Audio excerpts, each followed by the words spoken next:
Assalamualaikum warahmatullahi wabarakatuh. Bismillahirrahmanirrahim. Alhamdulillahirabbil alamin wa bihi nasta'inu ala umurid dunya waddin. Wassalatu wassalamu ala asyrafil anbiya'i wal mursalin wa ala alihi wa ashabihi ajmain. Amma ba'du. Segala puji hanya milik Allah Subhanahu wa taala yang telah memberikan nikmat iman, nikmat kesehatan, nikmat Islam, serta nikmat yang sering kita lupakan, yaitu nikmat waktu luang. Salawat serta salam semoga selalu tercurah kepada junjungan kita Nabi Muhammad Sallallahu Alaihi Wasallam, pada keluarga, sahabat, dan seluruh pengikutnya hingga akhir zaman. Hadirin yang dirahmati Allah Subhanahu wa taala.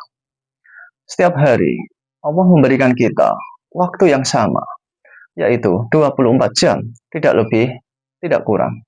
Namun, yang membedakan antara satu manusia dengan yang lain adalah bagaimana ia menggunakan waktunya, bagaimana ia mengisi waktunya. Ada yang mengisi waktunya dengan kebaikan, dengan amal soleh, dan beribadah kepada Allah Subhanahu wa taala. Ada pula yang menghabiskan waktunya untuk hal-hal yang sia-sia hingga akhir hayatnya, menyesal ketika waktu itu telah habis. Rasulullah Shallallahu Alaihi Wasallam pernah bersabda di dalam hadis yang diriwayatkan oleh Imam Bukhari, nikmatani makbunun fihima kasirun minan nas, as-sohatu wal farog. Dua kenikmatan yang banyak manusia tertipu di dalamnya, kesehatan dan waktu luang. Hadirin yang dirahmati Allah Subhanahu wa taala. Hadis ini mengingatkan kita bahwa waktu luang adalah ujian. Banyak orang mengira waktu luang itu ada hal-hal yang kecil, padahal justru disitulah letak ujian yang terbesar.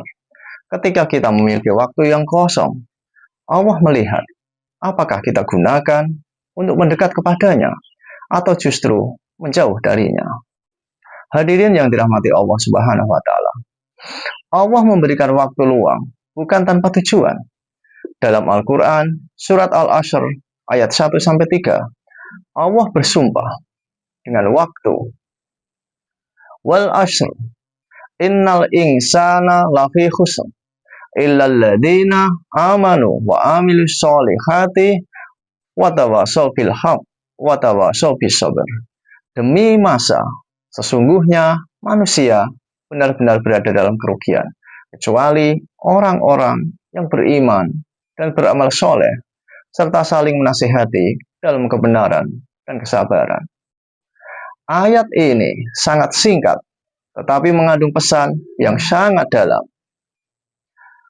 Allah bersumpah dengan waktu, berarti waktu itu amatlah penting. Dan Allah juga menegaskan bahwa kebanyakan manusia merugi karena tidak memanfaatkan waktunya untuk beriman dan beramal soleh. Hadirin yang dirahmati Allah Subhanahu wa taala. Waktu adalah makhluk yang terus berjalan, tidak pernah berhenti, tidak bisa diulang, dan tidak bisa dibeli. Coba kita renungkan, berapa banyak waktu yang sudah kita buang hanya untuk hal-hal yang tidak bermanfaat. Padahal setiap detik yang berlalu tidak akan pernah kembali. Rasulullah Shallallahu Alaihi Wasallam juga bersabda, manfaatkanlah 5 perkara sebelum 5 perkara. Waktu mudamu sebelum datang masa tuamu, waktu sehatmu sebelum datang sakitmu, waktu kayamu sebelum datang miskinmu, waktu luangmu sebelum datang sibukmu, dan hidupmu sebelum datang matimu. Hadis riwayat Al-Hakim dan Baihaqi. Hadis ini mengajarkan agar kita mengelola waktu dengan kesadaran. Jangan tunggu nanti, jangan tunggu kalau sempat, karena waktu luang tidak akan menunggu kita.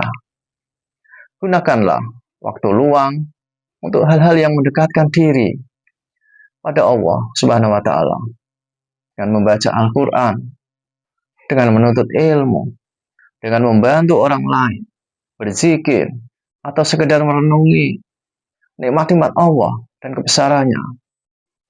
Hadirin yang dirahmati Allah Subhanahu wa taala, waktu luang itu ibarat tanah kosong. Kalau tidak segera kita tanami dengan amal kebaikan, maka ia akan ditumbuhi rumput dosa dan kesia-siaan. Banyak orang berkata, saya akan taubat nanti setelah pensiun, setelah sibuknya selesai. Padahal siapa yang bisa menjamin kita masih punya waktu nanti? Betapa banyak orang yang tidak diberi kesempatan untuk memperbaiki diri karena menunda-nunda. Maka gunakanlah waktu luang hari ini, sekecil apapun amalnya, karena setiap detik bisa bernilai pahala. Karena memanfaatkan waktu luang di usia muda adalah karunia besar. Gunakan masa itu untuk belajar, untuk berorganisasi, untuk berdakwah, dan mengembangkan diri. Karena jika waktu muda diisi dengan kesibukan yang bermanfaat, maka masa tua akan dipenuhi dengan keberkahan. Namun, jika waktu muda dihabiskan untuk hal-hal yang sia-sia, maka masa tua akan penuh dengan penyesalan. Hadirin yang dirahmati Allah Subhanahu wa taala, mari kita berhenti sejenak dan bertanya pada diri sendiri, sudahkah kita menggunakan waktu luang dengan baik hari ini? Berapa banyak waktu yang terbuang untuk hal-hal yang tidak mendekatkan kita pada Allah Subhanahu wa taala? Semoga mulai hari ini kita menjadi hamba yang pandai mensyukuri waktu. Karena setiap waktu yang digunakan untuk kebaikan akan menjadi cahaya di akhirat. Dan setiap waktu yang disia-siakan akan menjadi penyesalan. Semoga Allah Subhanahu wa taala senantiasa menjadikan kita termasuk orang-orang yang pandai dalam memanfaatkan waktu dengan baik, sehingga waktu luang kita bisa menjadi ladang amal, bukan ladang penyesalan.